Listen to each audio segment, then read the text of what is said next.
ધોરાજી નગરપાલિકાના પ્રમુખનું માત્ર 13 દિવસમાં રાજીનામું અને સંગીતા બારોટે પ્રમુખ બન્યાના 13 દિવસમાં રાજીનામું આપી દીધું। કામગીરીના ભારણનું તેમણે કારણ આપીને રાજીનામું ધરી દીધું છે। પ્રમુખ પદ સ્વીકાર્યા પછી સંગીતા બારોટ ખૂબ વિવાદમાં આવ્યા હતા।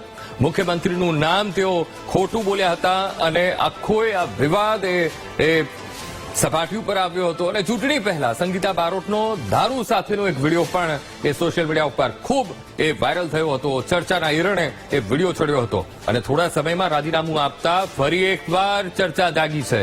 પૂર્વ ધારાસભ્ય લલિત વસોયાએ ભાજપ પર આરોપો કર્યા, કહ્યું કે રાજીનામું લેવાનું પહેલેથી જ નક્કી હતું। આ પ્રકારનો તેમણે આરોપ લગાવ્યો છે। મેં મારા સ્વેચ્છાએ આપ્યું છે રાજીનામું, એટલે કોઈનો કઈ વાત નથી અને પક્ષ સાથે હું જોડાયેલી જ છું। નગરપાલિકાનું કઈ પણ કામ હશે તો હું હાજર એમાં રહેવાની જ છું, પણ મારા સામાજિક કારણના લીધે અને મારી જે ક્ષમતાની શક્તિના એટલું કામ વધારે હતું એટલા માટે મેં રાજીનામું આપ્યું છે। ટૂંકા ગાળામાં જ માત્ર 13 દિવસમાં જ અચાનક આપણે એવું કે શું કે રાજીનામું લેવું પડ્યું?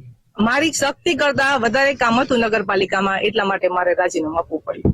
ભારતીય જનતા પાર્ટીએ એક બે લોકો નો ઉપકાર ચૂકવવા માટે સંગીતાબેન બારોટને પ્રમુખ પદ તરીકે સિલેક્ટ કર્યા હતા।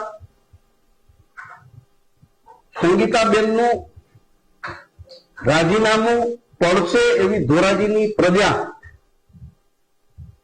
અને ભાજપ અને સૌ રાજકીય માણસો પણ માનતા હતા કે 8 કે 10 દિવસની અંદર પ્રમુખ પદેથી એમને રાજીનામું આપવાનું છે અને પ્રી પ્લાનિંગ મુજબ સંગીતાબેનનું રાજીનામું ભારતીય જનતા પાર્ટી દ્વારા લઈ લેવામાં આવ્યું છે।